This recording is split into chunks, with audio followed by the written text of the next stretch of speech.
Rujukan film tadi adalah dari film The Exorcism of Emily Rose yang ditayangkan pada tahun 2005 lalu. Case Anneliese Michel ini sangat kontroversi pada suatu ketika dahulu. Mengapa? Karena terdapat percanggahan di antara ilmu perubatan modern dengan ilmu perubatan tradisional. Sehingga case Anneliese ini menjadi case yang pertama masuk ke muka pengadilan yang melibatkan tentang alam gaib.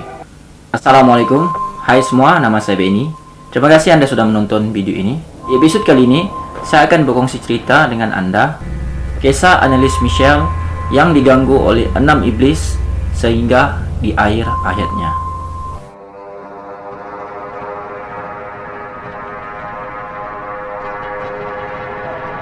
Anna Elizabeth Michel, atau lebih dikenali sebagai Anneliese Michel, telah dilahirkan pada 21 September 1952 di Liefling, Bavaria, Jerman Barat.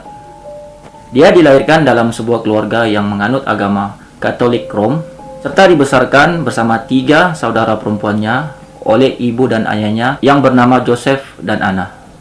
Anneliese tumbuh menjadi seorang remaja perempuan yang sangat cantik dan taat pada ajaran agamanya. Tatkala remaja lain yang seusia dengannya gemar pergi berhibur, Anneliese pula banyak menghabiskan masanya di gereja untuk berdoa. Kisah nyeri Anneliese bermula pada tahun 1968, di mana dia berusia 16 tahun pada masa itu. Dia dikatakan telah mengalami kejang otot dan pingsan semasa di sekolah. Pada hari yang sama, semasa hendak tidur, dia mengalami satu kejadian yang aneh, di mana Anneliese merasakan dadanya seakan-akan ditekan oleh sesuatu. Dan pada tahun berikutnya, yaitu bulan Agustus 1969, Anneliese mengalami sekali lagi hal yang serupa. Kemudian ibunya memanggil dokter keluarganya, yaitu Dr. Volk, dan seorang lagi, dokter pakar saraf, Dr. Lupi, untuk memeriksa keadaan Anneliese.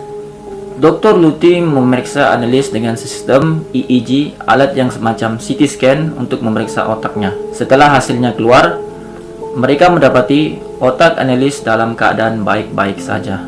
Tetapi dari tahun 1968 sehingga 1972, Anneliese mengalami simptom yang serupa, yaitu kejang otot dan pingsan sebanyak 4 kali. Akhirnya, dokter memberikan Anneliese obat secara rutin, yaitu obat Dilantin, untuk meredakan masalah penyakit yang dihadapinya. Dan setiap kali dokter memeriksa otak Anneliese, keputusannya tetap sama. Otak Anneliese tetap dalam keadaan normal, seperti tiada apa-apa yang berlaku. Hari berganti hari, hinggalah pada tahun 1973, di mana usia Anneliese sudah pun mencapai 21 tahun, hal-hal misteri mulai menghantuinya.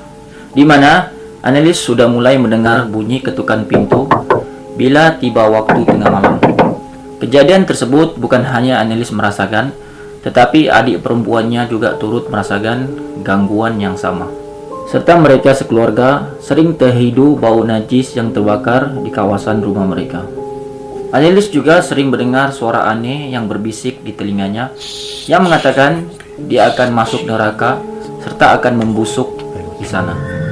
Manakala ibunya sering melihat Anneliese menatap patung Virgin Mary dengan wajah yang agak serius, serta keseluruhan matanya menjadi hitam secara tiba-tiba. Anneliese juga mengatakan kepada ibunya bahwa dia sering melihat wajah-wajah iblis dan merasakan iblis-iblis tersebut berada dalam tubuhnya. Pada bulan November di tahun 1973, Anneliese bertemu dengan seorang psikiatrik yang mengatakan dia mengidap penyakit saraf dan kemungkinan epilepsi. Kemudian dia diberikan obat yang lebih kuat daripada Dilantin, yaitu Tegretol. Pada tahun yang sama, Anneliese mengalami depresi yang sangat kuat, sehingga dia pernah mencoba untuk bunuh diri. Dia juga mulai berkelakuan aneh, seperti dia akan menjerit secara tiba-tiba, menyalak seperti anjing, memakan serangga, serta dia berjalan dalam keadaan merangkak. Anneliese juga menghancurkan semua lambang salib yang berada di rumahnya, dan yang paling menjijikkan, dia menjilat air kencingnya sendiri di atas lantai. Keluarganya juga mengatakan Anneliese mempunyai tenaga yang luar biasa, di mana mereka pernah melihat Anneliese melemparkan adik perempuannya seperti melemparkan anak patung. Akhirnya ibu Anneliese membuat keputusan untuk meminta bantuan kepada uskup setempat, dan uskup tersebut menghantar 2 orang untuk melakukan upacara pengusiran iblis kepada Annelies. Upacara tersebut dijalankan oleh Pastor Arno Rens dan Padre Ern Alt pada 24 September 1975. Dalam seminggu, 1 atau 2 sesi upacara akan dilakukan dengan setiap satu sesi boleh memakan sehingga 4 jam. Dianggarkan, jumlah keseluruhan upacara pengusiran iblis terhadap Annelies ini adalah sebanyak 67 sesi. Upacara itu juga berlangsung selama 10 bulan. Sewaktu upacara pengusiran iblis ini dijalankan, Annelies sering kali meracau, mengganas, dan bertindak di luar kawalan. Dia juga mengalami beberapa kecederaan di anggota badannya, seperti luka gigitan di lengannya akibat Annelies menggigit lengannya sendiri. Disebabkan itu, Annelies terpaksa diikat agar dia tidak mencederakan badannya sendiri. Dia juga sering menghentakkan kepalanya di dinding dan ligamennya pecah akibat terlalu lama duduk berdoa. Setelah kedua-dua kakinya menjadi lumpuh, apa yang lebih parah, Annelies menolak untuk makan. Dengan alasan, iblis-iblis di dalam badannya melarang dia untuk makan. Sebabkan itu, Annelies menjadi sangat kurus. Berat badan Annelies pada masa itu hanya tinggal 31 kg. Tapi walaupun kelihatan kurus, dia menunjukkan kekuatannya melebihi daripada orang normal. Semasa pengusiran iblis itu berlangsung, Pastor Rens membenarkan untuk merakam keadaan pada masa itu. Anda dengarkan baik-baik rakaman asli suara Annelies dalam keadaan normal, serta dalam keadaan dia kerasukan. Aber dass die dann so schlimm ist und so grausam und so furchtbar, nee. Das tut mir leid, das ist so leicht zu haben.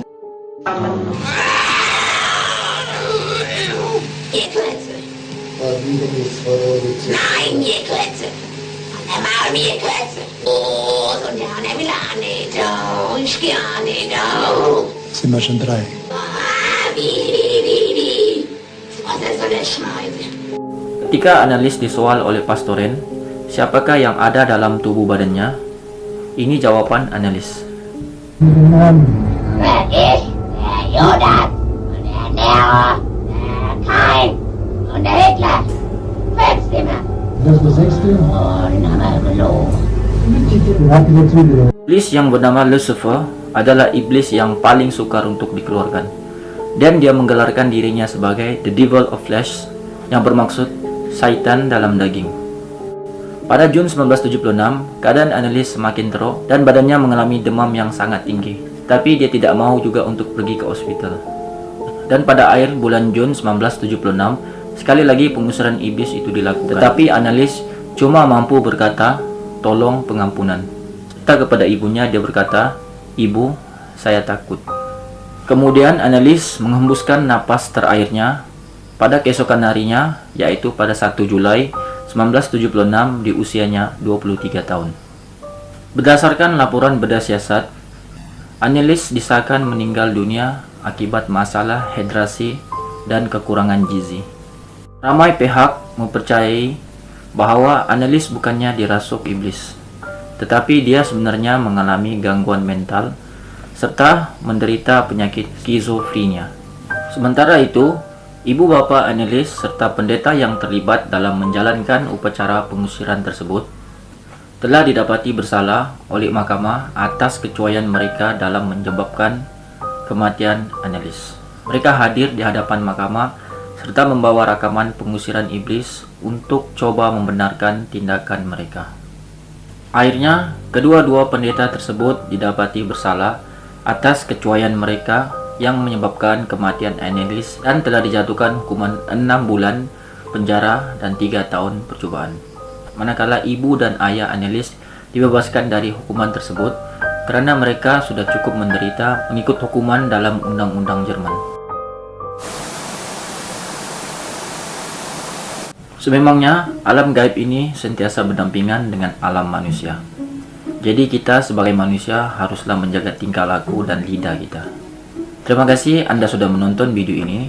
Like jika Anda suka video ini, share dan komen, dan yang paling penting, subscribe, tekan tombol loncengnya agar Anda tidak ketinggalan video yang terbaru dari channel ini. Sehingga kita berjumpa lagi untuk episode yang seterusnya. Selamat malam dan Assalamualaikum.